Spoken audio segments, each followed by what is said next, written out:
I had a hard time figuring out how to start this review.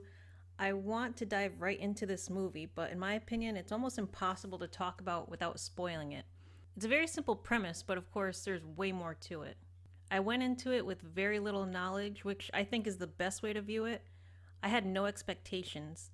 If you're interested in horror, thriller type movies with good gore and a cat and mouse situation, then perhaps you'd like it. I'm going to go over this movie, and I will be spoiling it. I'll put in a spoiler tag when I get to that point. But you should see it first. Now let's get started and talk about No One Lives.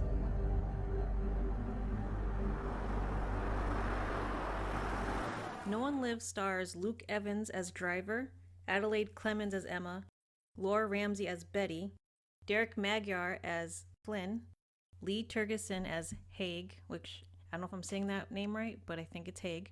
Yes, I'm saying it wrong. I realized while editing this, I'm pretty sure I'm pronouncing Haig's name wrong throughout this review. It appears to be Hogue. I swear they only say his name like one freaking time, and I heard it while editing. So forgive me for repeatedly saying his name wrong. I know it's Hogue, not Haig. And it's directed by Ryuhei Kitamura. Also directed Midnight Meat Train. So we see this girl running for her life through the woods. She unfortunately gets caught up and she carves something into a tree here and she screams and it cuts to black. We then see this lovely couple on the road relocating for a fresh start.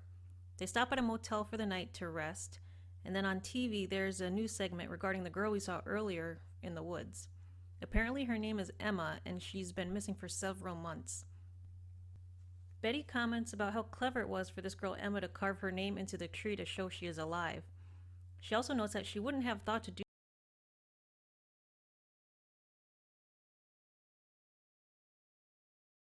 because I have some questions. After that, we see Betty has a scar on her abdomen. And then we assume perhaps Driver cheated on Betty because she asks about some other girl and if he ever loved her and things like that. Just a little insight on their relationship. Next we see what appears to be movers at a very nice mansion. Quickly we realize these aren't movers, they're burglars. This guy, Denny, notices the family are coming home early. They try not to panic, so Haig here wants to go the friendly route, but Flynn has a different idea. He kills the entire family, which fucks up everything for them. Haig scraps the whole operation and decides to leave. So we can clearly see this one's the wild card. Wild card, bitches! Yeah! Driver is seen sneaking back inside the motel room, and Betty is clearly upset. Here is another instance of Driver's possible affair. He never apologizes but states, "I had to," and she's like, "I know what you were doing out there." It's heavily insinuated that maybe he went out there and called this girl or met up with her. This whole exchange is weird to me, looking back at it, but we'll talk about it later. So far you could probably tell we don't know Driver's name, but right here there's an interesting exchange when he hands him his card. Well, that's an unusual name. Yeah. My father had an unforgiving commitment to historical reference. Oh. The clerk is played by Gary Grubbs. I love this guy. He's like the most incredible human being throughout this whole movie, even though he's only in it for like 3 minutes. He's so kind and personable. At one point, he's asked where they should go to eat, and when they roll up on him, he's just fixing up his place, being a good owner. They end up going to a local diner called Helen's, where eventually we run into the bad guys from earlier. Wildcard Flynn here decides to intimidate the couple for whatever reason. Driver and Flynn are close to a showdown until Haig comes to end it.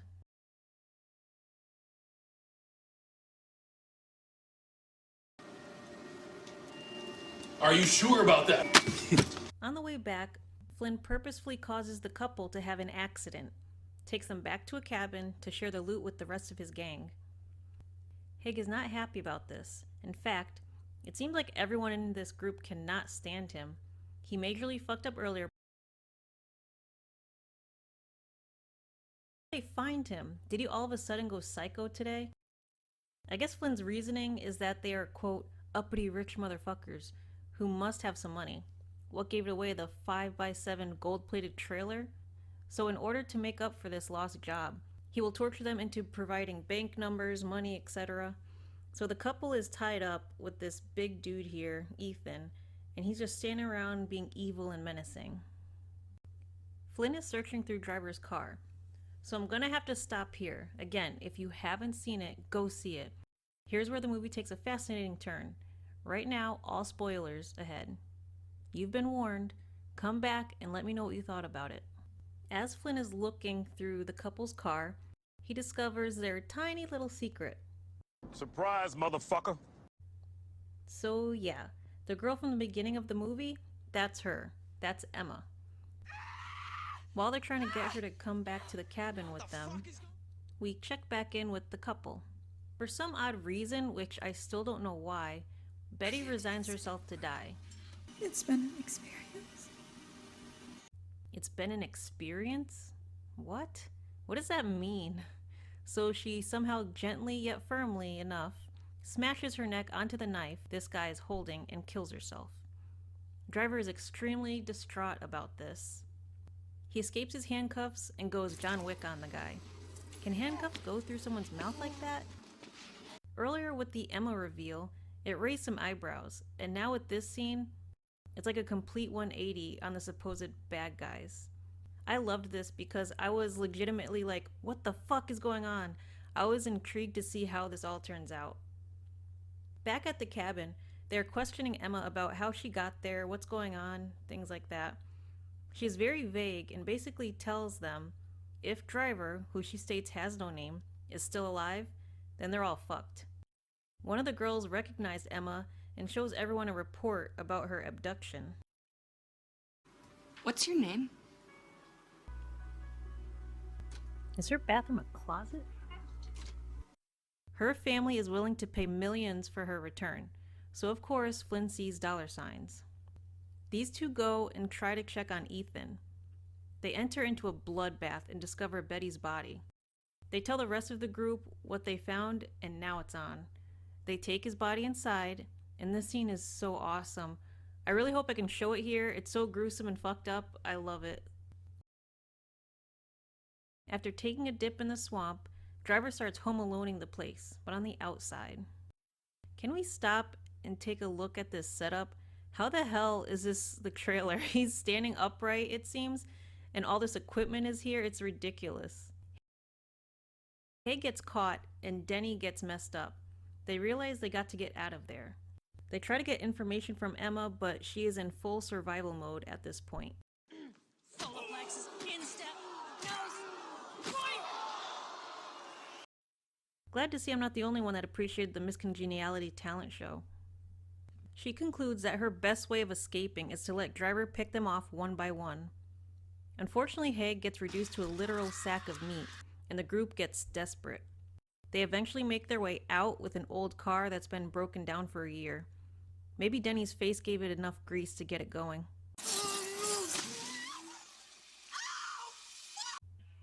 They pull up at the motel, and unfortunately for them, depending on how you see it, Flynn uses Driver's credit card for a room. You solo? Are we playing 20 fucking questions? So the clerk becomes very suspicious of them. The typical happens. Emma is told the plan and threatened to play along. Just as it seems the girls may form an alliance, the sheriff comes knocking. And this is it. Emma will be rescued and these bad guys will get... Oh, no, he's dead. I can't tell if she's turned on or scared. She's like, do it, yeah. This whole time, Driver snuck in the bathroom and killed Tits here. This is the moment when the supposedly dead killer comes back to life for one last scare. Just kidding, now she's dead. Emma misses every shot possible to kill Driver. She runs away to the final fight location. To hammer it home quickly, Emma and Driver have a quick face-off, where he lets her go. Driver and Flynn have an ultimate smackdown. And down with the cat. And unfortunately, the clerk comes by at the wrong place at the wrong time. Poor Denny here is on his last life and somehow gets killed by a clipboard. Emma is rescued and Driver saunters off like a boss. I was really digging this music too. It definitely has some kind of wrestling feel to it. Like the big entrance when the wrestler comes walking down the ramp. And that was No One Lives. I very much enjoyed this movie. It wasn't perfect, but it was entertaining and kept me interested throughout. There were some random fights in there that threw me off guard. But it all made sense to me when I realized some of the people involved with this production are with WWE. And knowing this too, the last fight between Driver and Flynn is so awesome. At first it seemed really drawn out, like almost to a silly amount of time drawn out, but there were some pretty cool moves and I appreciated it. So now I have some questions. Perhaps someone could clarify them for me. That first conversation Driver and Betty had, why would she say that Emma now has a chance? She must know that Emma's in the car with them, right? At first I wasn't sure if she knew, but later when she gets mad at Driver, to me it's indicated that she knows where he was and it upset her. Was he like feeding her, taking her out for a walk? Was he fucking her in the trunk? Like what was he doing? It's like Betty was annoyed he spent time with Emma. I still don't fully understand Betty's role here. It's implied she was once Driver's victim like Emma, but why is she now the one? Is she the first? Did she pass some test? It seems he cared about Emma enough to let her go at the end, but what's with Betty? Why is she allowed out in public? Where did she come from? I'm sure I'm thinking about it too much, but it's hard to ignore. I want to know the hierarchy with her and Emma. Ugh, the clerk's so helpful. It's like, woman, listen, you need to be a little nicer, act a little normal like this Driver guy here, because you have a woman in the back of your fucking trunk that's been missing for 6+ months. I think you should be a little normal so you don't have suspicion towards you. Just a thought.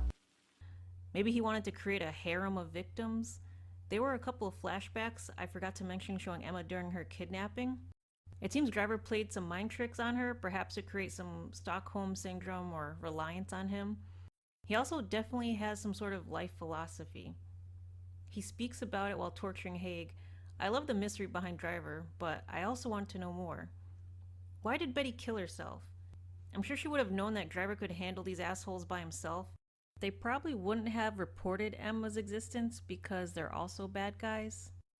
And let's say that was all not true, and she was truly scared of getting caught. Like, way to go for leaving Driver alone. Like, fuck you, Betty, where's your loyalty? Do you think Haig's group are the true villains? It seems like they're semi-bad guys. I don't really know what they're willing to do. They'll steal, but they draw the line at killing. Yet Ethan was there threatening them with a knife, probably on board with Flynn's plan to do what it takes to get money. But then Ethan cries like a bitch when Betty kills herself. It's actually pretty funny how upset he gets when she dies. What the fuck? What the fuck? I didn't know where this movie was heading. I like the action, the gore. It's a simple but effective story. The only characters I thought you could really get a feel for what they were like were Flynn, Haig, Driver, and a little bit of Emma. And definitely Gary Grubbs. Haig seemed to run a tight ship. He knew what he wanted his crew to do and do it well. Flynn just seemed like a crazy person, yet you also know exactly what kind of person he was. He's an opportunist. He sees something that could benefit him and he will do what he can to get it. He does not care who or what is in his way. This kid, he just won't die. Like, he's been shot and now he's got his face like he's gonna put his boot on his neck and kill. Like, what way is that to kill somebody? Like, of all the ways, he's gonna put his boot and like slowly crush his throat. Like, what is that? That dude's such an asshole. I don't get it. He's like, all right, I won't crush your throat slowly. I'll pick you up. Emma was a little confusing to me at first. On my first watch, I didn't get what she was trying to do. I don't know if it was intentional that you were made to believe that she may be on Driver's side and is playing some kind of game. Even Driver asked Haig, what, do you think she's one of you? I understand she was trying to escape, but at the same time her attitude towards everyone there was hot and cold. Sometimes she seemed to be sympathetic, but then she'll make some snide comments, sometimes smirking at the destruction Driver is doing. You might want to drop the bad guy routine. Or assault someone. But this presents complications. Don't get me wrong, it's not like Haig's group appeared to really want to help her. Retarded! but her being cryptic and vague also didn't help the situation. And then there's Driver. He is a mystery. He's a serial kidnapper slash killer? Well, I guess he'd have an issue with me calling him that. He despises the common criminal. He calls them mediocre. I feel that he sees himself at the top of everything, but is always striving to be more and to grow himself in others. His scene while torturing Haig and the Emma flashbacks are what shows a bit of his mind. He's very methodical and confident. I really like Luke Evans in this role. He did a great job with his character. I felt like he really owned his surroundings and took control. I think this guy stole my wallet. Unfortunate drawback to learning my name.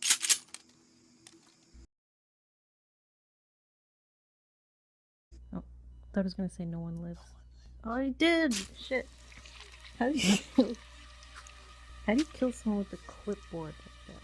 I guess his neck was already half crushed now. Villains, aka the misunderstood. I so badly wanted to name this video Villains vs. Villains, No One Lives, but I realized it would have gave away the movie. Do you know any other movies that revolve around villains going head to head? This is what is interesting about these types of movies though. Who do you root for? I mean, if I had to pick, Driver was definitely the one. He owned every single one of these so-called bad guys. They thought they were tough shit, especially Flynn, and they got their asses handed to them. Driver's a piece of shit, but it was hard for me to hate him. But then again, ever since I was a little girl, I sided with villains most of the time. Not sure what that says about me. If you saw the movie, what were your thoughts about it? Did you enjoy it? Let me know. And also, if you have any answers to my questions, tell me. It's very possible I missed something. Anyway, I hope you enjoyed my review. There's definitely more to come. Thank you for watching, and I'll see you next time.